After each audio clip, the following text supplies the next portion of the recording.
La confianza en uno mismo. Ralph Waldo Emerson.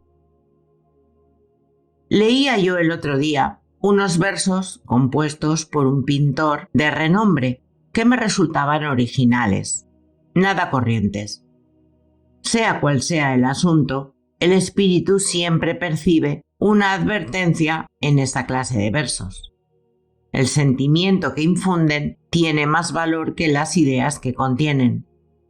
En eso consiste el genio, en creer en tu propio pensamiento. Creer que lo que es verdadero para ti en tu corazón lo es también para los demás. Otórgale voz a la convicción que late en tu interior, y ésta adquirirá un significado universal, pues lo íntimo, con el tiempo, se transforma en lo general, y nuestro primer pensamiento volverá a nosotros con las trompetas del día del juicio. Por muy familiar que les sea la voz de la mente a cada uno de ellos, el gran mérito que concedemos a Moisés, Platón y Milton consiste en que todos ellos reducen a la nada los libros y tradiciones enteras, y escriben no lo que piensan los hombres, sino lo que piensan ellos mismos. La persona debe aprender a detectar y a atender ese destello de luz que cruza desde el interior de su mente en lugar de admirar el lustre del firmamento con sus bardos y sabios. Sin embargo, el hombre rechaza su propio pensamiento sin dudarlo, y lo rechaza porque proviene de sí mismo. En cada obra del genio reconocemos los pensamientos que hemos descartado. Vuelven a nosotros con una cierta majestuosidad ajena. Esta es la lección que nos enseñan las grandes obras de arte. Nos muestran cómo obedecer a nuestra impresión natural y siempre con una inflexibilidad jovial, en aquellos momentos en que se nos llama desde la otra orilla. Si no es así, mañana alguien dirá con gran sentido común lo que nosotros pensábamos y sentíamos desde siempre, y por ello nos veremos obligados, no sin vergüenza, a adoptar de otro lo que era ya opinión nuestra. En la educación de todo individuo hay un momento en que éste llega a la convicción de que la envidia es ignorancia, que la imitación es un suicidio y que para bien o para mal debe tomarse a sí mismo como vara de medir. Llega un punto en que por muy rebosante que esté la tierra de bondad, no obtiene un solo cereal, si no es aplicando sus herramientas a la porción de suelo que se le ha encomendado sembrar. El poder que entonces surge en él es algo nuevo dentro de la naturaleza. Él es el único que sabe qué puede hacer, aunque no estará seguro hasta que lo haya intentado. No en vano, ciertos rostros, personajes o hechos le dejan una profunda huella, mientras que otros le resultan indiferentes. Este arte de la escultura de la memoria tiene una armonía preestablecida. El ojo se coloca allí donde va a caer un rayo de luz para que pueda ser testigo de ello. Nosotros apenas expresamos la mitad de lo que somos y nos avergüenza la idea divina que cada uno representa. Podemos confiar con prudencia y buenos augurios en que sea impartida de manera sincera, pero Dios no dejará que un cobarde enseñe su obra. Un hombre solo reposa y se alegra cuando ha puesto toda su alma en su trabajo, cuando lo ha hecho lo mejor que sabía, y sin embargo, lo que ha hecho o dicho de otra manera no le dejará descansar. Es un desahogo que no desahoga. El genio le abandona en el intento, y en tales casos, las musas, la inventiva y la esperanza ni se le acercan. Confía en ti mismo. Cada corazón vibra según esa cuerda de hierro. Acepta el lugar que la divina providencia te ha otorgado, la sociedad de tus contemporáneos, la cadena de los sucesos. Así lo han hecho los grandes hombres. Como niños se han encomendado al genio de sus tiempos y su entendimiento ha manifestado que aquello que realmente merece la pena se encontraba a su lado, trabajando a través de sus manos y dominando su ser. Ahora somos hombres y debemos aceptar con la mayor altura de miras el mismo destino trascendental. No somos menores ni inválidos resguardados en un rincón, ni tampoco cobardes que huyen ante la revolución, sino guías, redentores y benefactores que siguen el todopoderoso esfuerzo y que superan el caos y la oscuridad. Qué bellos son los oráculos que nos brinda la naturaleza en este texto, reflejados en los rostros y el comportamiento de los niños, de los infantes e incluso de los necios.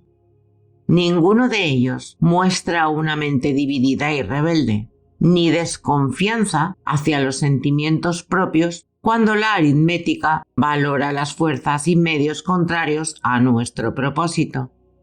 Sus mentes son completas.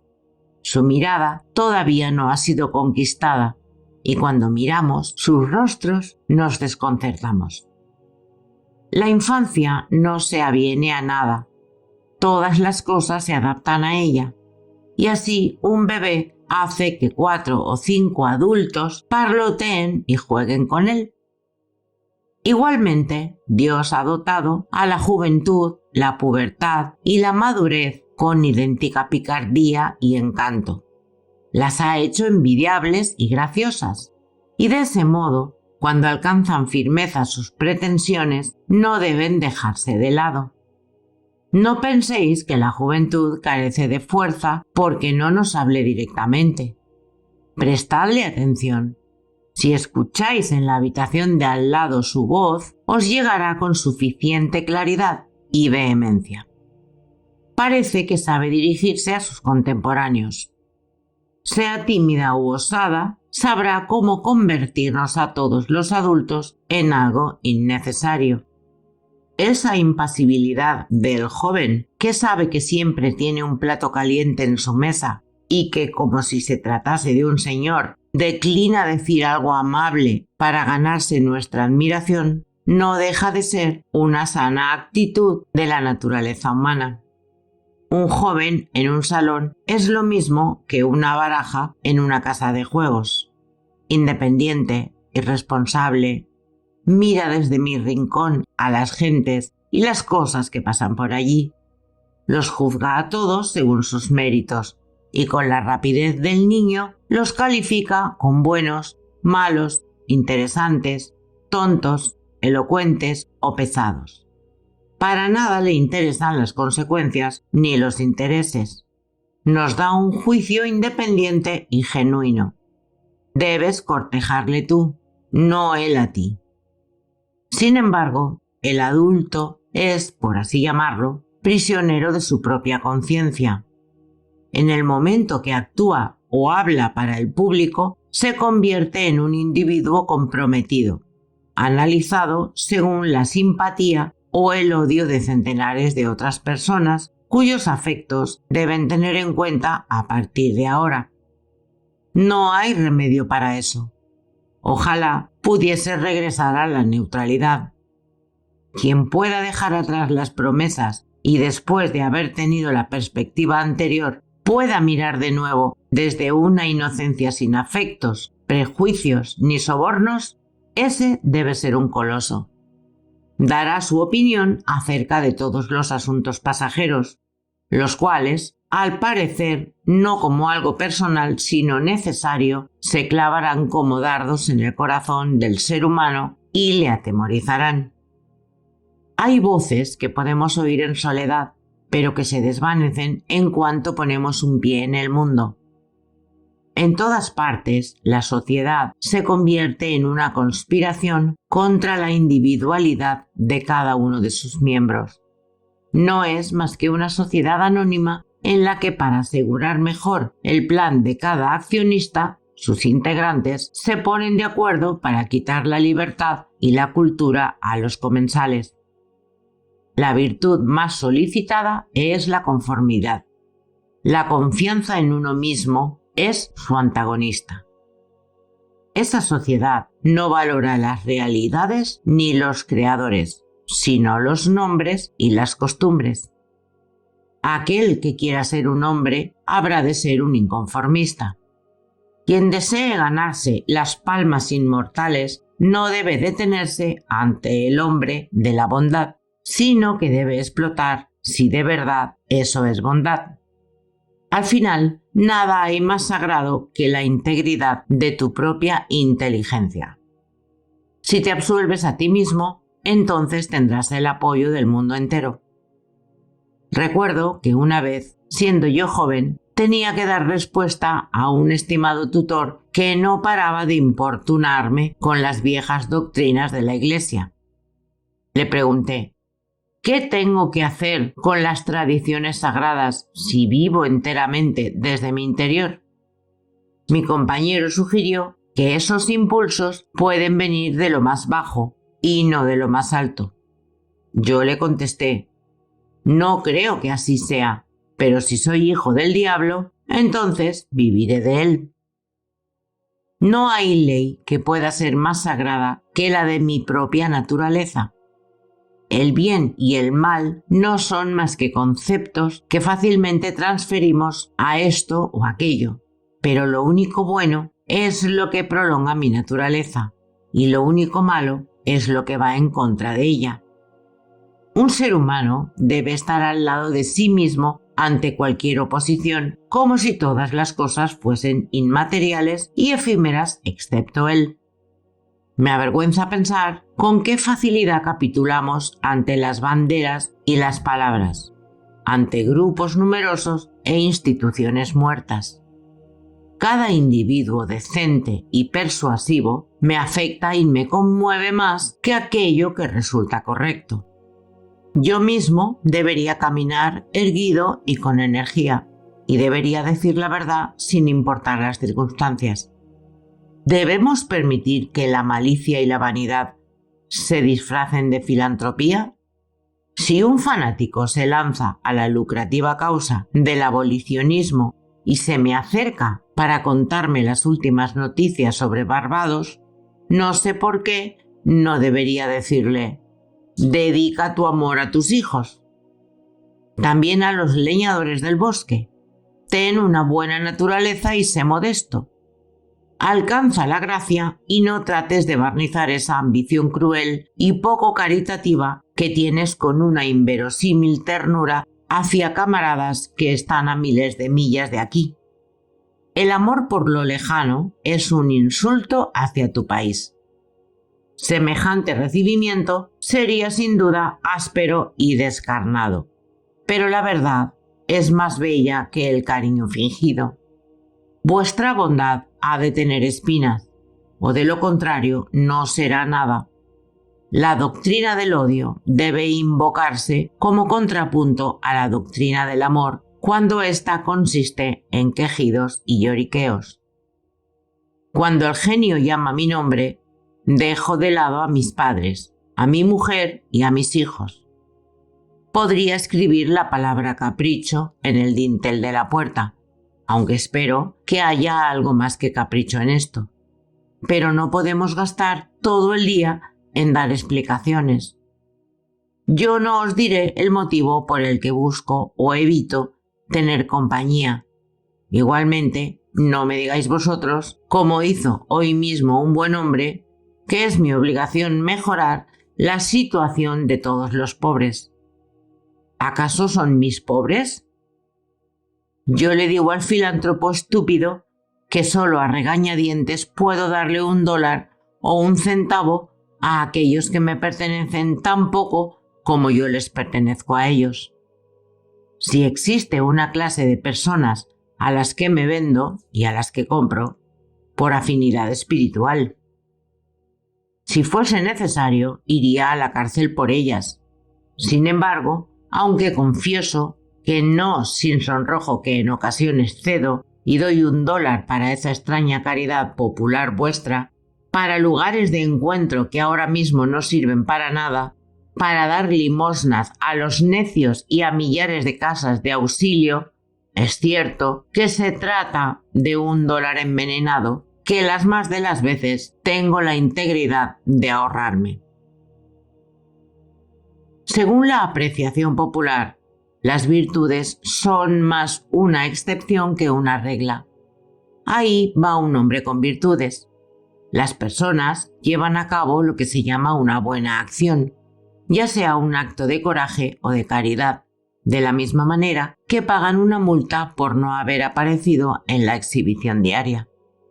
Sus obras no son más que una apología o un debilitamiento de su existencia en el mundo. Igual que los inválidos y los locos han de pagar un precio más alto.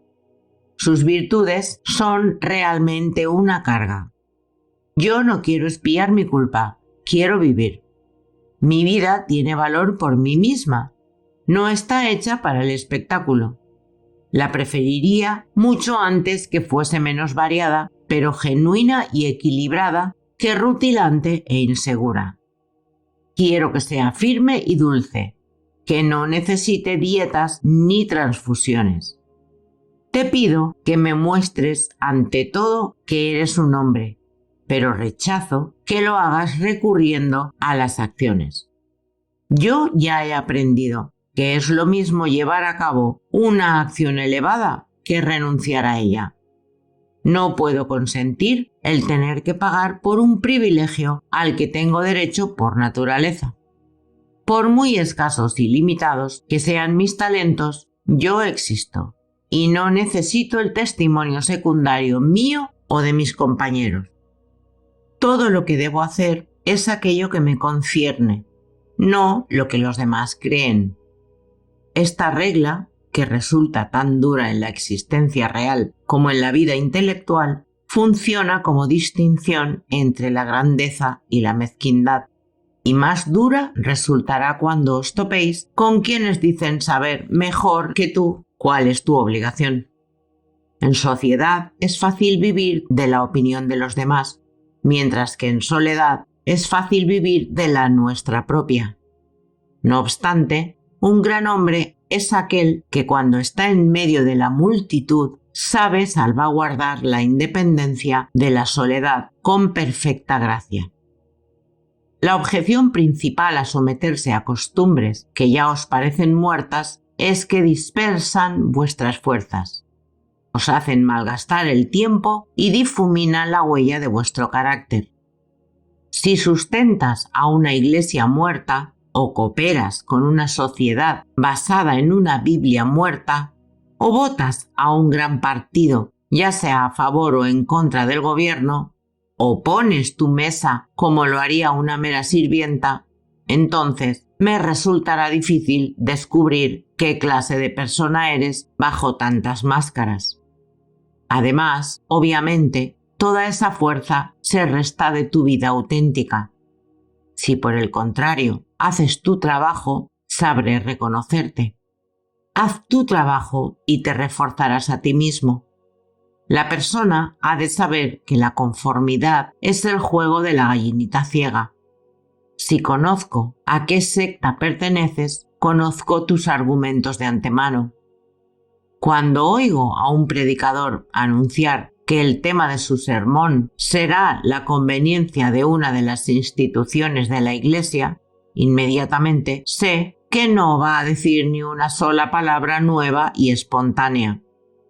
Estoy convencido de que a pesar de su mucha palabrería acerca de la necesidad de examinar los fundamentos de la institución, ni él mismo va a hacerlo. Sé que se ha prometido a sí mismo mirar solo hacia una parte, aquella que le está permitida, no como hombre, sino como pastor. No es más que un fiscal reprimido, y la arrogancia del púlpito es la peor hipocresía. Pues bien, muchos son quienes se han vendado los ojos con este o aquel pañuelo, quienes se han adherido a una de esas opiniones generales. Esta sumisión no les hace falsos en unos pocos asuntos ni autores de unas pocas mentiras, sino que son falsos en todo. Ninguna de sus verdades es remotamente una verdad. Sus 2 no es el 2 real, ni su 4 es el 4 real. Cada palabra que dicen es una desilusión, aunque no sabemos por dónde empezar a corregirles. Mientras tanto, la naturaleza se da prisa en procurarnos el uniforme del partido al que nos hemos de unir. Así, comenzamos a tener siempre la misma expresión en la cara y adquirimos poco a poco la misma mueca de estupidez. En particular, hay una experiencia humillante que no para de causar estragos, incluso en la historia general. Me refiero a la tonta mueca de admiración, a la sonrisa que forzamos cuando estamos en compañía poco agradable y para contestar en una conversación que no nos interesa en absoluto. Los músculos, que no se mueven espontáneamente, lo hacen según una voluntad mezquina. Se tensan a todo lo largo del rostro y dan una sensación de lo más desabrida. Si eres un inconformista, el mundo te castiga con su repulsa. Por ello, el individuo ha de aprender a valorar un gesto áspero. Los transeúntes le miran con recelo, ya sea en público o en casa del amigo.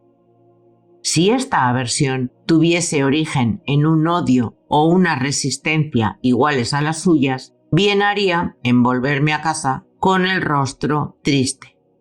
Pero el gesto antipático de la multitud, al igual que su rostro amable, no tiene un motivo profundo, sino que se lo ponen y quitan según sople el viento o les diga el periódico. Aún así, el descontento de las gentes es más imponente que el del Senado o la universidad. Para un hombre firme es muy sencillo tolerar la ira de las clases cultivadas. La de estas es una ira decorosa y prudente, pues se trata de clases en sí muy vulnerables.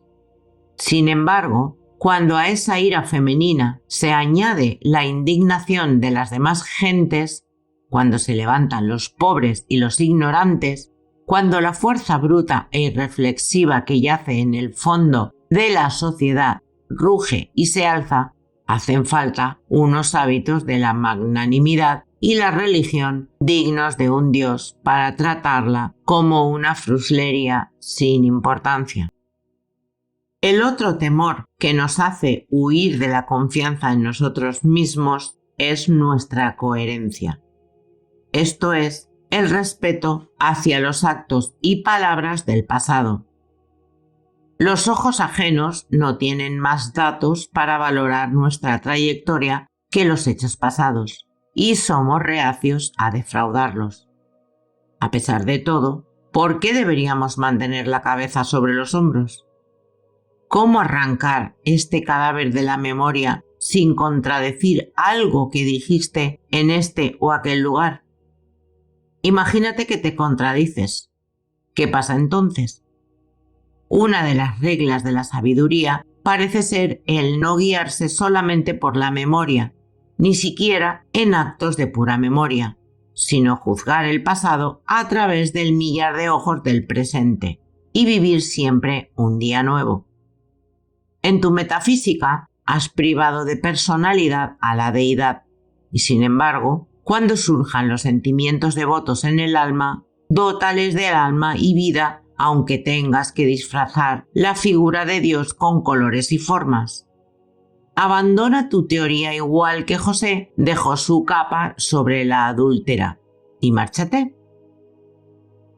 El duende de las mentes simples es la incoherencia, la misma que adoran los políticos, filósofos y clérigos más pobres. Si un espíritu grande posee consistencia, ya no le resta nada más por hacer. Puede dedicarse por entero a sí mismo y a su sombra. Di lo que piensas hoy con palabras austeras. Y de la misma manera, mañana di lo que piensas, aunque contradiga lo que has dicho hoy. Así te asegurarás de que todos te malinterpreten. ¿Es por ello tan malo que le malentiendan a uno? Incomprendidos fueron Pitágoras, Sócrates, Jesús, Lutero, Copérnico, Galileo, Newton y todos los demás espíritus puros y sabios que se han encamado en el mundo. Ser grande consiste en ser incomprendido. Supongo que nadie puede violar su propia naturaleza. Todas las efusiones de su voluntad están cercadas por la ley de mi ser, del mismo modo que los salientes de los Andes y el Himalaya resultan insignificantes en la curva general del globo. Tampoco importa demasiado cómo calibras o pones a prueba al individuo. Una personalidad es como unas siglas o como un verso palíndromo. Significa lo mismo, ya lo leas hacia adelante o hacia atrás.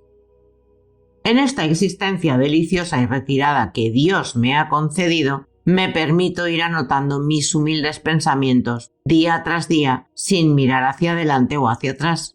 Y no me cabe duda de que todos ellos son simétricos, aunque yo ni los vea ni los quiera así. Mi obra ha de tener el aroma de los pinos y el zumbido de los insectos. Las golondrinas que sobrevuelan mi tejado deben enganchar en mi propia red los hilos o pajitas que llevan en el pico. Pasamos por aquello que somos. El carácter educa por encima de la voluntad. El ser humano piensa que puede comunicar sus virtudes o sus vicios solamente mediante acciones abiertas y es incapaz de darse cuenta de que la virtud y el vicio en todo momento respiran por sí solos. Siempre habrá acuerdo acerca de cualquier variedad de acciones cuando éstas sean honestas y naturales en su momento. Es así porque de una sola voluntad emanan acciones en armonía, por muy distintas que parezcan entre sí. Sus diferencias se pierden al mirarlas desde cierta distancia, desde una forma de pensar más alta. Una sola tendencia las une a todas. Los mejores barcos navegan en una línea en zigzag, producto de 1000 virajes. Pero si se mira desde la distancia, la línea se endereza. Una acción genuina vuestra no solo se explicará a sí misma, sino también a las demás de su clase. Por el contrario, vuestra conformidad no explica nada.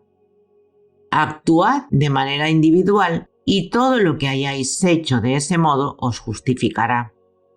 La grandeza llama al futuro. Si hoy puedo ser lo suficientemente fuerte para actuar correctamente y burlarme de las miradas de otros, es porque ya lo debo haber hecho en el pasado y así puedo defenderme.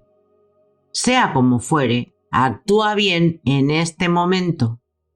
Si desechas las apariencias, podrás hacerlo. La fuerza del carácter es acumulativa.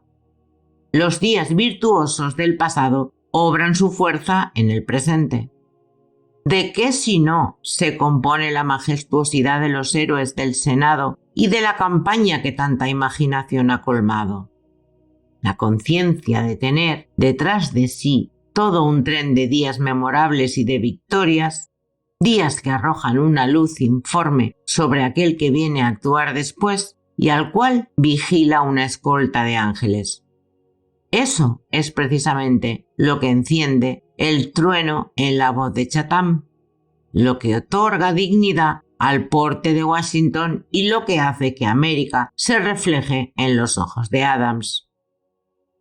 El honor nos resulta venerable porque no es efímero, es siempre una virtud antigua. Hoy lo reverenciamos porque no pertenece al presente, le tenemos afecto y le rendimos homenaje porque no constituye una trampa para nuestro amor y nuestra ofrenda, sino que depende de la persona. Se deriva de ella y por eso pertenece a una casta vetusta e inmaculada. Incluso se muestra en una persona joven. Espero que en nuestros días pronuncien las últimas palabras sobre la conformidad y la coherencia.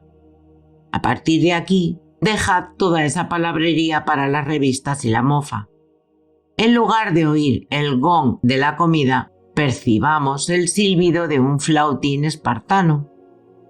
No hagamos reverencia ni pidamos perdón nunca más. Si hoy viene un gran hombre a comer a mi casa, no quiero agradarle yo, sino quiero que él desee agradarme.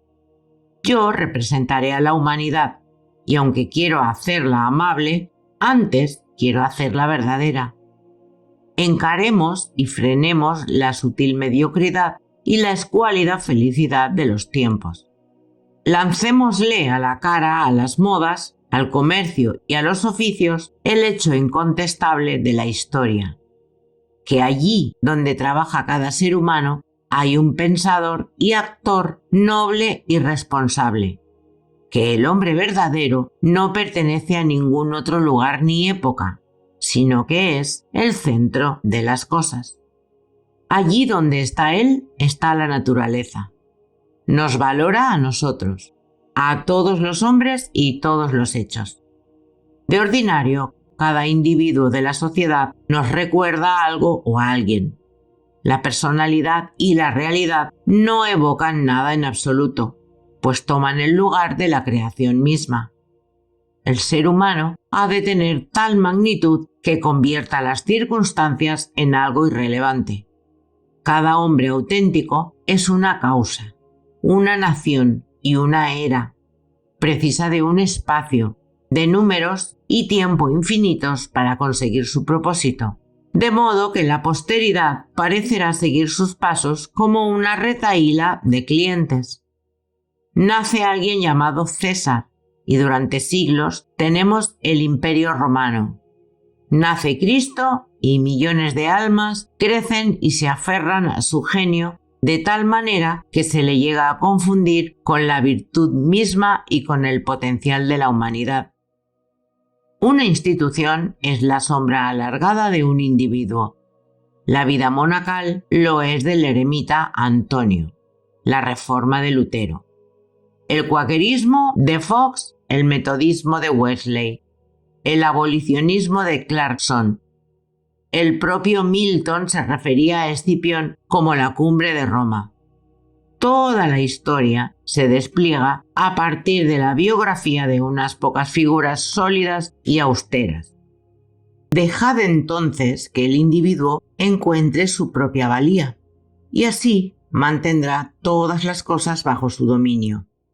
No le permitáis que espíe o robe, ni tampoco que ande de un sitio a otro escondiéndose como si fuese un mendigo, un bastardo o un intruso en el mundo que existe para él.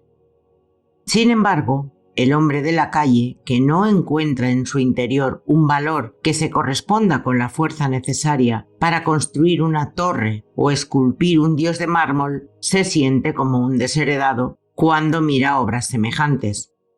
Para él, un palacio, una estatua o un libro caro tienen un aire lejano y prohibido, como si fuese un carruaje muy vistoso que parece decirle: ¿y tú quién eres? Muy al contrario, son todas cosas suyas, reclaman su atención y piden que sus facultades se muestren y tomen posesión de ellas. El cuadro aguarda mi veredicto. No tiene control sobre mí, sino que soy yo quien ha de decidir si merece el elogio.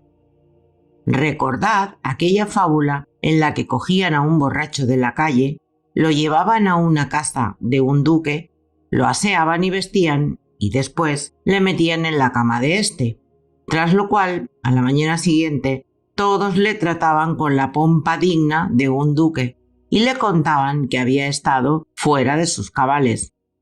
Pues bien, esta historia debe su fama al hecho de que simboliza a la perfección el estado del ser humano, que en el mundo actual no es sino un borracho que de vez en cuando se despierta, hace uso de su razón y se da cuenta de que en verdad es un príncipe. Nuestras lecturas son pobres y aduladoras. En lo que atañe a la historia, nuestra propia imaginación nos engaña. Los reinos y la nobleza, el poder y la clase social forman un vocabulario más llamativo que ese John o Edward particulares que viven en sus pequeñas casas y trabajan todos los días. Sin embargo, los asuntos vitales son los mismos para todos, y la suma de todos ellos nos da el mismo resultado. ¿Por qué tanta deferencia hacia Alfredo? Imaginemos que fueron todos ellos hombres virtuosos. ¿Es que agotaron las virtudes?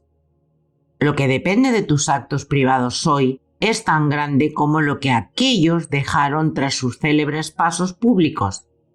Cuando un individuo particular actúa a partir de un punto de vista original, las acciones de los reyes le transfieren el esplendor de los caballeros. Al mundo lo han educado sus reyes, los cuales han hipnotizado los ojos de las naciones. Un símbolo de tal calibre nos ha enseñado la reverencia mutua que el hombre ha de tener con los demás hombres. Esa lealtad gozosa con la que individuos de todo el mundo han soportado que sus monarcas, nobles o propietarios se guiasen según sus leyes particulares, que para juzgar a los hombres y las cosas tuviesen una escala distinta, que no pagasen sus privilegios con dinero sino con honor y que se creyesen representantes de la ley, constituye el jeroglífico mediante el cual han tenido oscura conciencia de sus derechos y su gallardía, lo cual es atributo de todos los hombres. El atractivo que ejerce toda acción original se explica cuando preguntamos acerca del motivo de la confianza en uno mismo. ¿Quién confía? ¿Sobre qué sujeto primigenio pueden fundamentarse la confianza universal? ¿Cuál es la naturaleza y el poder de esa estrella que desafía a la ciencia, ese astro sin paralelo ni elementos mensurables, que arroja un haz de belleza incluso sobre acciones impuras y triviales siempre que aparece el más mínimo rastro de independencia? Estas preguntas nos llevan a ese manantial que llamamos espontaneidad o instinto, que es esencia del genio, la virtud y la vida. A esta sabiduría primigenia la denominamos intuición, mientras que todo lo que viene después son enseñanzas. En esta fuerza primera y profunda encuentran su origen común todas las cosas, incluso aquellos hechos remotos que la ciencia no alcanza. Esto sucede porque el sentido de la existencia, que sin saber cómo se despierta en nuestra alma durante los momentos de calma, no es diferente de los objetos, del espacio, de la luz, del tiempo o del hombre, sino que con ellos forma una unidad y obviamente proviene de la misma fuente de la que proviene la vida y el ser de estos. Primero compartimos la vida que hace que las cosas existan, tras lo cual pasamos a verlas como apariencias de la naturaleza y olvidamos que hemos compartido su causa. Ahí yace la fuente de la acción y del pensamiento. Son esos los pulmones de la inspiración que dota al individuo de conocimiento y que no puede ser negada sin hacer gala de impiedad y ateísmo.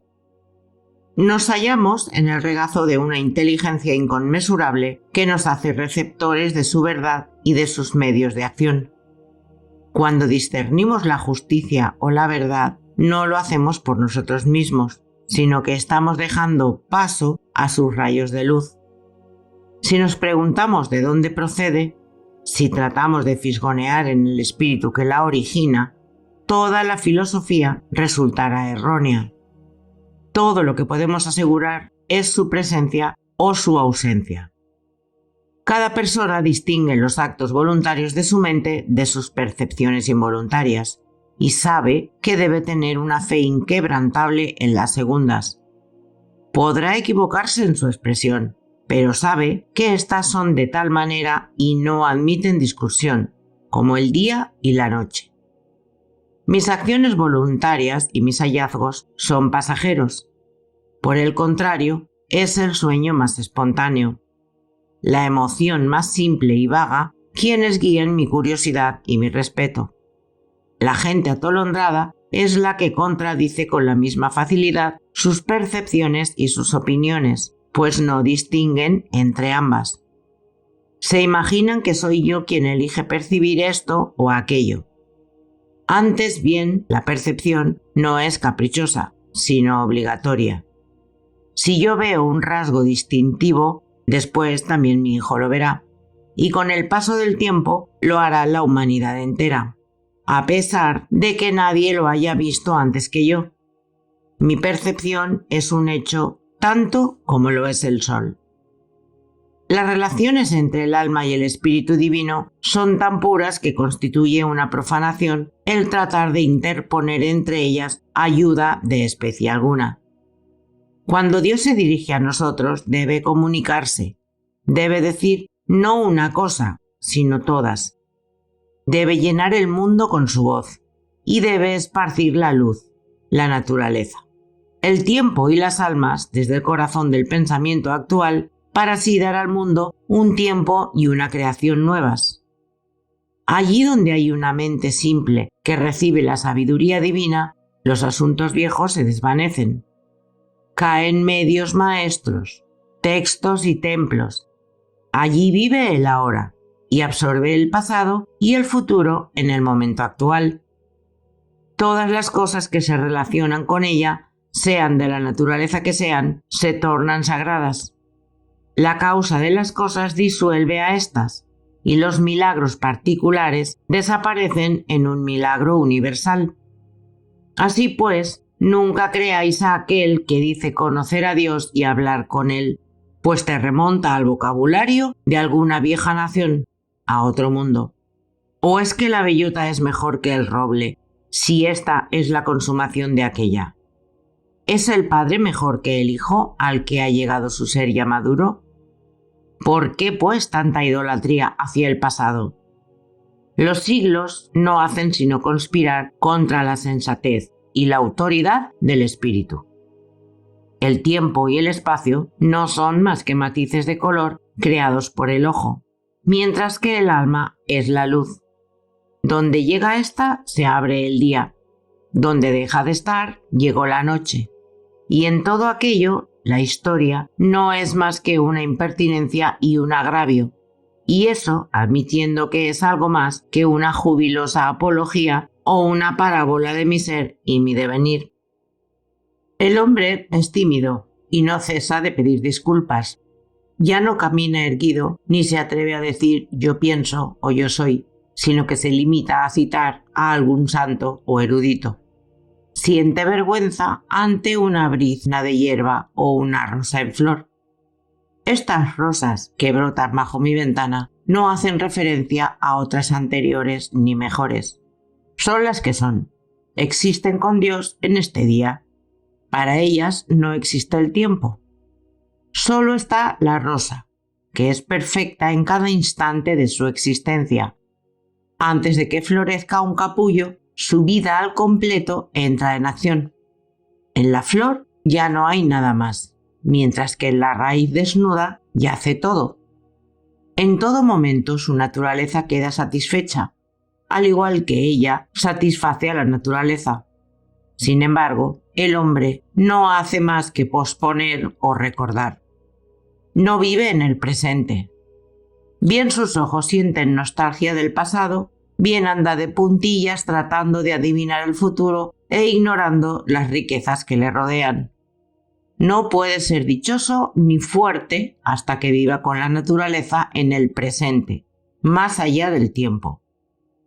Esto debería haber quedado ya suficientemente claro. No obstante, podemos ver cuántos intelectos poderosos no se atreven a escuchar a Dios, si no es a través de la palabrería de un David, un Jeremías o un Pablo. Raras veces ponemos un precio tan alto a tan pocos textos, a tan pocas vidas. Somos como esos niños que repiten de memoria las frases de sus abuelas o sus tutores, tratando desesperadamente de recordar las palabras exactas que un día dijeron. Tiempo después, cuando adoptan el punto de vista que aquellos expresaron, llegan a entenderlos y pueden abandonar esas frases, ya que cuando la ocasión lo requiera, sabrán crear las suyas propias con igual conveniencia. Si vivimos de verdad, entonces podremos ver de verdad. Ser fuerte es tan sencillo para un individuo fuerte como para el débil ser débil. Cuando sentimos una percepción nueva, podemos descargar alegremente nuestra memoria de tesoros acumulados, como si nos deshiciéramos de la basura vieja. Cuando el individuo vive con Dios, su voz es tan dulce como el murmullo de un arroyo o el susurro de los campos de maíz. Por ahora, la verdad más alta sobre este asunto todavía no se ha dicho y probablemente no puede decirse, pues todo lo que hablamos no es más que un recuerdo lejano de lo intuido. De mis pensamientos, el que más se puede acercar es el siguiente. Cuando el bien se te acerque, cuando sientas la vida en tu interior, no será de la manera habitual. No distinguirás ya las huellas de otros. No verás el rostro de otro hombre, ni oirás otro nombre. El modo, la idea y el beneficio serán totalmente extraños y nuevos. Dejarás de lado el ejemplo y la experiencia. Tomarás el camino desde el hombre y no hacia él. Todos los que han vivido solo son consejeros ya olvidados. También el miedo y la esperanza quedarán atrás, y es que hay algo mezquino incluso en la esperanza. En el momento en que llega la visión, no hay nada que podamos llamar con propiedad gratitud ni gozo. El espíritu que se alza por encima de las pasiones contempla la identidad y la casualidad eterna, percibe la existencia propia de la verdad y lo recto, y entonces se calma con la conciencia de que todas las cosas siguen su curso apropiado. Los vastos espacios naturales, el océano Atlántico, los mares del sur, los grandes periodos de tiempo, todo eso deja de contar. Esto que pienso y experimento constituye la base de todos los estados pretéritos de la vida y de sus circunstancias e igualmente es el sustento del presente, de lo que llamamos vida y lo que llamamos muerte. Es la vida lo que tiene valor, no el haber vivido. El poder cesa en los momentos de reposo, pues reside en el momento de transición de un estado pasado a otro nuevo, en el paso del abismo, en el dardo que se dirige hacia su objetivo. El mundo odia esta realidad. Esto es, que el espíritu deviene, ya que eso equivale a degradar el pasado para siempre, convertir todas las riquezas en migajas y toda reputación en vergüenza, contundir al santo con el maleante y apartar a un mismo lado a Jesús y a Judas. Si es así, ¿por qué hablamos tanto sobre la confianza en uno mismo? Donde quiera que esté presente el alma, habrá un poder no satisfecho, sino activo. Opinar sobre la confianza es solo una manera pobre y externa de hablar. Es preferible hablar de aquello que confía, aquello que obra y que es. Quien posee mayor grado de obediencia a aquello me domina, aunque no levante un dedo. A su alrededor me muevo gracias a la gravitación de los espíritus.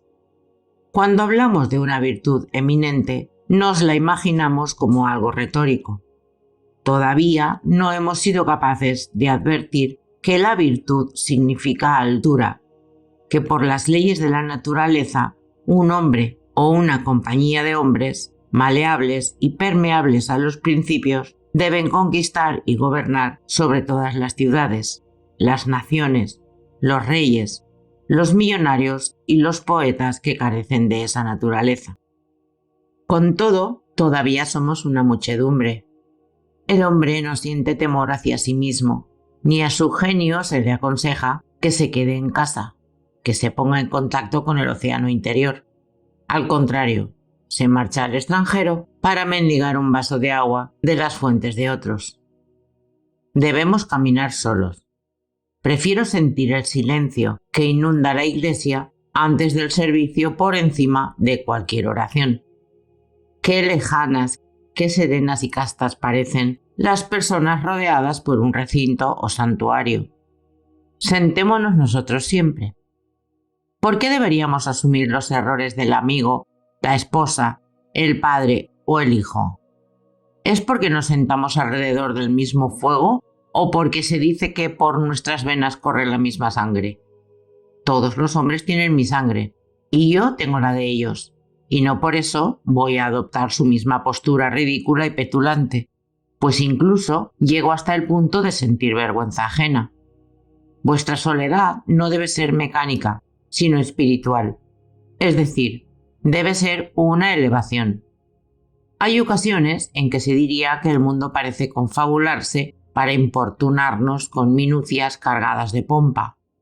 Amigos, clientes, niños, enfermedades, temores, necesidades, caridad. Todos llaman a la puerta de tu refugio y te gritan: «¡Sal con nosotros!». Tú has de mantener tu condición y no mezclarte con sus desórdenes. El poder que tienen los hombres para molestarme se lo he concedido yo con una débil curiosidad. Nadie se me puede acercar si no es a través de mis actos. Tenemos aquello que amamos, pero el deseo nos hace despojarnos del amor. Si no podemos alcanzar inmediatamente la santidad de la obediencia y la fe, al menos resistamos ante la tentación. Entremos en estado de guerra.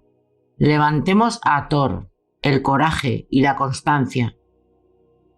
En tiempos tan tímidos como los de hoy, eso se consigue diciendo la verdad. Reprimid toda hospitalidad y afecto falsos. No viváis esperando a esas gentes frustradas y frustrantes con las que conversáis. Decidles: «Oh padre, oh madre, oh esposa, hermano, amigo, hasta ahora he vivido contigo por las apariencias. A partir de hoy pertenezco a la verdad. Debéis saber que desde este momento no obedezco otra ley que no sea la eterna. En mí no encontraréis promesas sino cercanía.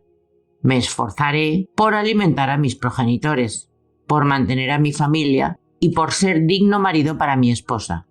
Pero estos vínculos he de consumarlos de un modo nuevo y nunca visto antes. Os hablo desde vuestras propias costumbres, pero debo ser yo mismo. Ya no puedo dividirme por vosotros, ni puedo exigiros a vosotros tal cosa. Si podéis amarme por lo que soy, entonces todos seremos felices. Si no podéis, buscaré merecer que lo hagáis. No esconderé mis gustos ni mis aversiones.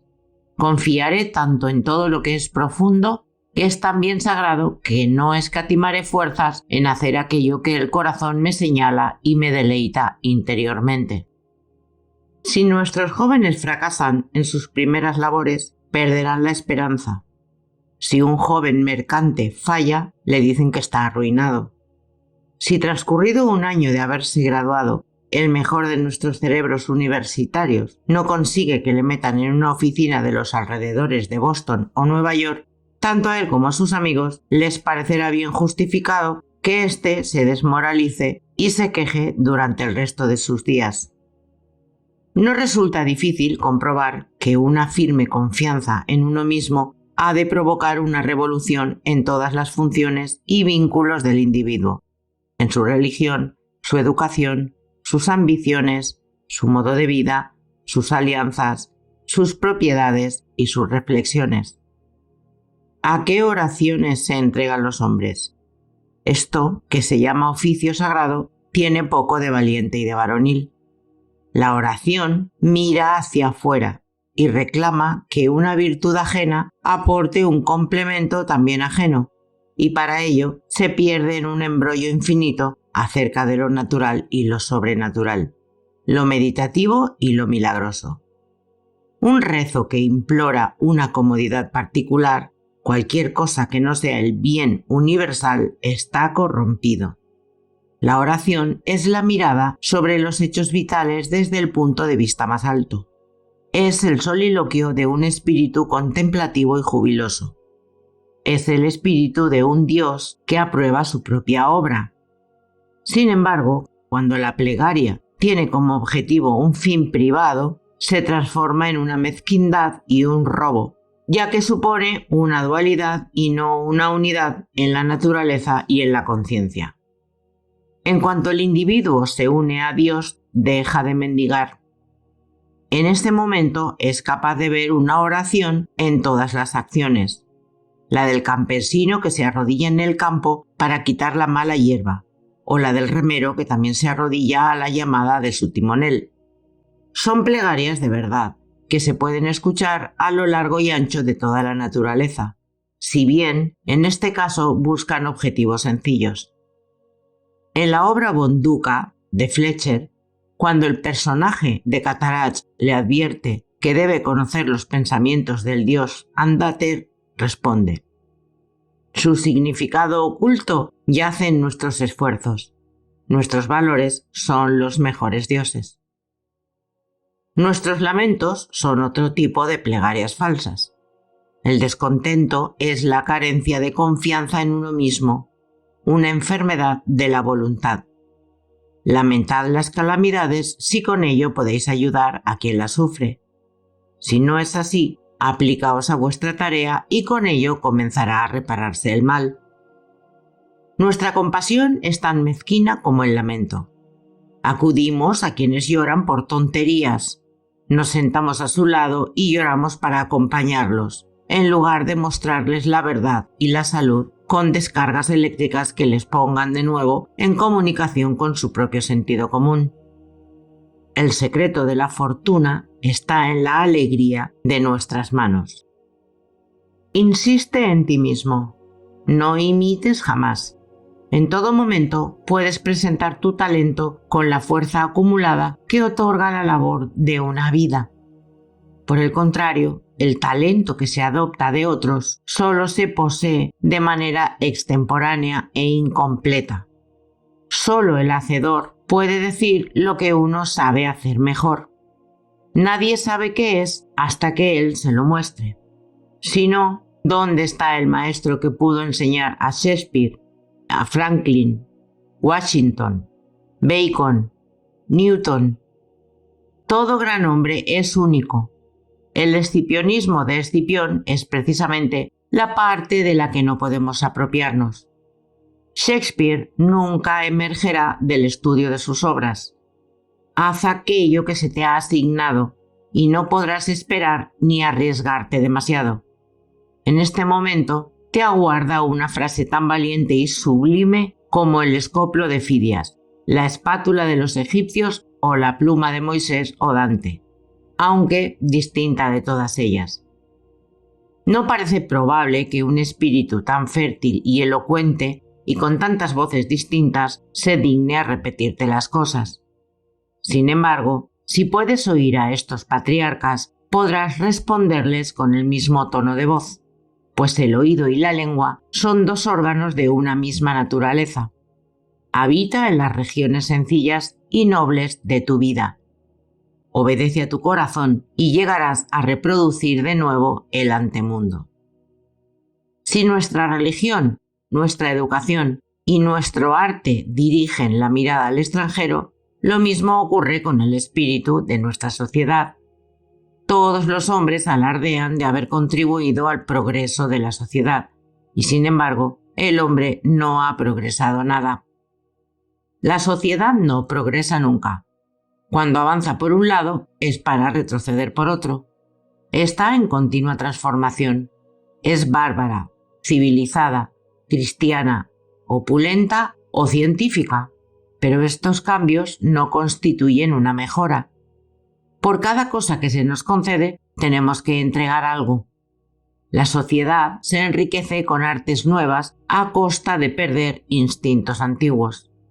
¡Qué contraste entre una parte el americano bien vestido que lee, escribe y piensa y lleva en su bolsillo un reloj, un lápiz y una letra de cambio, y por otra el nativo desnudo de Nueva Zelanda cuyas posesiones se reducen a un garrote, una lanza, una esterilla y un rincón en la choza común para pasar la noche?